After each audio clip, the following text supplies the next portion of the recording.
Hey gamers, welcome back to the channel. Today in DC Dark Legion, it is June, which means we have an update to the June tier list. We got some cool stuff here. We've got some people who moved around. I've got a new tier that I've added. You probably guessed it, but you don't know who's in it.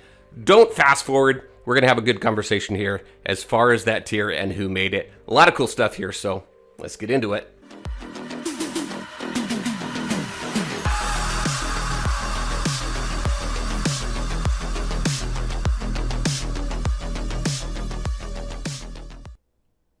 You fast forwarded, didn't you?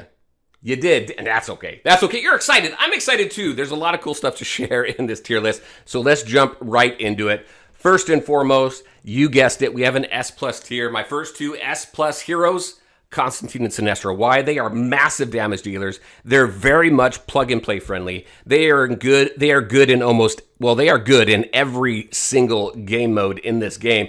You got Constantine with massive AoE spiritual damage. You've got Sinestro with massive single target spiritual damage. They are just fantastic. I moved them up into the S+ tier. So why didn't I move anybody else from the S tier?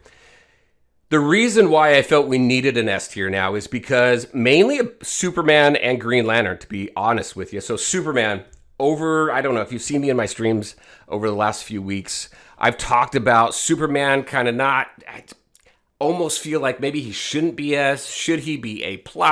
I've played around and flirted with that a little bit. Here's the thing though. I don't think I can keep Superman on the same level, the same tier as Constantine and Sinestro. I think they far outperform him. So I thought about moving him down to the A+.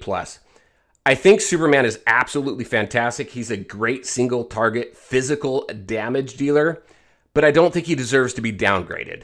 I think he's much better than anybody that we have down there in the A+ tier. There may be some argument there. We'll get to that here in just a minute. So instead, I felt let's create a separation. Let's add that S+ tier because there's definitely some characters I felt deserve to be in that tier. And I feel that Superman truly does deserve to be in the S tier. Joker, I didn't move him up. I know he does some great damage. He is a damage over time damage dealer. Again, spiritual. Spiritual seems to have the upper hand in this game.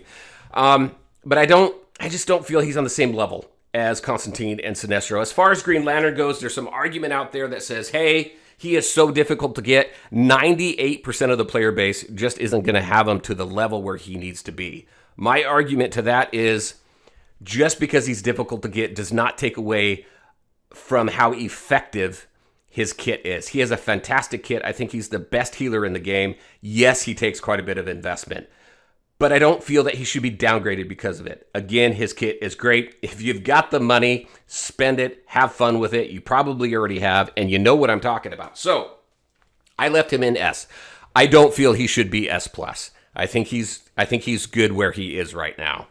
All right, so let's talk about some of the changes in the rest of the tiers and maybe why I didn't move some people around. So first, I think when we talk about Green Arrow, he deserves to be an A+.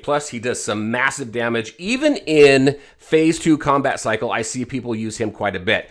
I still lean on him from time to time. So in the end game where we are right now, I think he's still usable. Same with Mara. I'm seeing in the servers that I play on, I'm seeing her used quite a bit, even in Phase 2 on certain bosses, right? So I think she's very viable as well. So I didn't move her around. Nightwing. I don't know that he's S tier yet. He may be, but I've had that whole knee-jerk reaction and placed somebody higher than maybe they should be. So I think more testing needs to be done with Nightwing. He's only been out for a few weeks. I think he's solid as an A+. Maybe push up into the S. We'll see. But right now, I've got him there at the A+. I think he's very much on par with Deathstroke. He requires quite a bit of investment, but not as much of investment as Deathstroke does. But he is absolutely great. Those two together are awesome. Wonder Woman stays where she is. Raven, I did move Raven up from A to A+. I think she very much deserves it. She is a great healer. She does some decent damage. She does some great healing. She does fantastic for the Justice League Dark team. That's where she shines. However, I have used her in other teams and she's done well there also. A tier, what's changed with A and some people I haven't moved up yet? First, I did move Harley down from A plus down to A. I'm finding that she's got this hard drop off once we get very late into the game, and there's not very many teams that you're going to actually use her in once you get to that level. So I did drop her down. I am flirting with moving Scarecrow and Fate from A to A plus. They are fantastic. The only thing holding me back is, number one, I only have Scarecrow at 5 white stars, but I am starting to use him more and more. And even in phase 2, I'm doing some really good damage with him. So I'm going to give him just a little bit more time to marinate. And then he's probably going to go to A+. Fate. My argument with Fate is the only thing he does is shields. The best team he's going to be on is going to be JLD. I don't see putting Fate in too many different types of team configurations, mainly JLD. Because of that limitation, I have kept him at A. There may be an argument for A+, but I'm going to keep him at A for right now. Still fantastic. I'm not saying don't build him. He is good. You want to build him for the JLD team.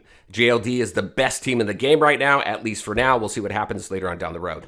All right, so Hawkgirl and Martian Manhunter. I did put them in the A tier. Hawkgirl, I think I already announced that, but Martian Manhunter just recently came out. One thing that I did compare between him and Hawkgirl is as you rank up Martian Manhunter, he scales very, very well. His survivability and how much damage he can take and protect his team scales very well. His damage scales very well. That is a very nice balance for a warrior, in my opinion. He does some decent damage and also the survivability piece. Whereas with Hawkgirl, we've talked about very little damage, but great survivability. She really should be a guardian. And she's got some good teams that she can be put into. She doesn't do anything for the Birds of Prey team. I was hoping she would, but she didn't. That team really needs some good damage, and that team really doesn't have a whole lot. You've got Catwoman on that team, though, who's doing like 3 million damage. If you saw my stream the other day, like 3 million damage in combat cycle. So she's doing she's doing better than Hawkgirl. Anyway, so Martian Manhunter, I'm looking forward to getting him with the Outsiders team. We've got Arsenal into the game. We've got Starfire coming. Once we get those 3 together, I cannot wait to do testing on that because I feel that Outsiders has the potential to rival JLD with all the counterattacks and the counterattack damage and all that. There's some potential there, so we'll see. We'll keep an eye on Martian Manhunter and see how he does.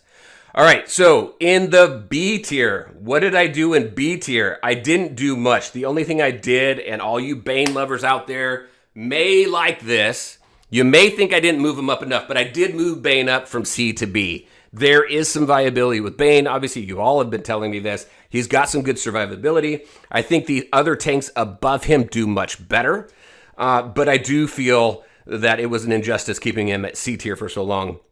So I did move him up to B. He also has some very good viability in PvP because once you have him at that 5 white stars, he has the ability to counter Aquaman, which we see in Meta Brawl fairly often because it prevents Aquaman from gathering your team all together and doing that massive AoE damage with whoever, Batman or whoever, Constantine, any AoE damage dealer that you have. So I did move him up. And I think that is it for all the changes that I made for June. I think it's pretty solid. I'm pretty excited because as we continue to build these teams and we get them higher and higher, I feel that the tier list is getting tighter and tighter, and hopefully there's not too much heartburn over some of these. Probably over a few. I know there's some favorites out there. I know that people want to see Flash higher. We'll talk about Flash. I think we're going to talk about Flash in the next tier list, to be honest with you. He definitely has some viability with allowing your high damage dealers, Constantine, Sinestro, Superman, to do quite a bit of damage. But, okay, I guess we're talking about him now. But when we take a look at everybody in phase 2, there is a very low percentage of players who are actually using Flash. Some are using him, but those are massive whales who've got him at like red stars. There are some who don't have them at red stars that are using them there, but the percentage of the time that Flash is being used is very, very low. So anyway, there you go, everybody. That is the June tier list. Hopefully you're happy with it. I'm very excited to hear what you think, though. As you know, I love feedback. There's a couple other tier lists that I also suggest that you take a look at. Quantum just put his out. We've got the community, the Justice League of Discord, that tier list was just put out too. Take a look at all of them. what resonates with you when you take a look at these tier lists. So what do you think about this? Where do you think I went wrong? Give me some suggestions. Tell me your thoughts. All right, everybody. As always, I want to thank you all for taking the time to watch the video. If you liked it, make sure to hit that like button and share your thoughts and questions in the comment section below. Take care, everybody, and we'll talk to you next time.